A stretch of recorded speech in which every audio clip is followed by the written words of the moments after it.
ಎ9 ನ್ಯೂಸ್ಗೆ ಸ್ವಾಗತ. ನಾನು ಅಮೀನ್ ಶೇಖ್. ಬಂದಾಳ್ ಗ್ರಾಮದ ಹೆಮ್ಮೆಯ ಪುತ್ರ ಗೊಲ್ಲಾಳಪ್ಪ ಗಡಗಿ ಮುಖ್ಯ ಅತಿಥಿಗಳಿಗೆ ಗೌರವ ವಂದನೆ.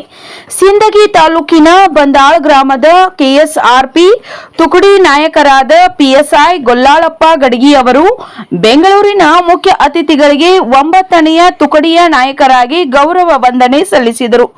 ಮುಖ್ಯಮಂತ್ರಿಗಳು ಹಾಗೂ ಪೊಲೀಸ್ ಹಿರಿಯ ಅಧಿಕಾರಿಗಳು ಹಾಗೂ ಅಪಾರ ಪೊಲೀಸರು ಭಾಗವಹಿಸಿದರು.